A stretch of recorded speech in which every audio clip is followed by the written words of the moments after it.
আল্লাহর কাছে এত করে চাইলাম, আল্লাহ আমাকে দিল না। কিন্তু একবারও নিজেকে প্রশ্ন বলি নাই, করি নাই যে কতবার হাইয়া আলাস সালাহ বলে আল্লাহ তো আমাকে ডেকেছেন, আমি আল্লাহর ডাকে সাড়াও দিই নাই। জীবনের 1000 বার চলে গিয়েছে হাইয়া আলাস সালাহ শুনেছি, কিন্তু সাড়া দিতে পারি নাই। কতবার আল্লাহ পাক বলেছে বান্দা আমাকে ডাক, আমি তো ডাকিনি। বান্দা এটা কর, আমি তো করিনি। বান্দা এইভাবে চল, আমি তো চলিনি। এইরকম 1000টা আদেশ অমান্য করার পরও যেই রব দয়া বন্ধ করে নেই, রিজিক বন্ধ করে নেই, রহমত বন্ধ করে নেই, তিনি আমাদের রহমান রহিম। সুবহানাল্লাহ।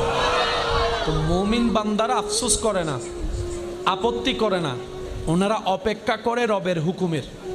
ওই রবের হুকুম আসা পর্যন্ত অপেক্ষা করার মাঝখানে যে রাস্তা, এটার নামেই সবর, এটার নামেই ধৈর্য।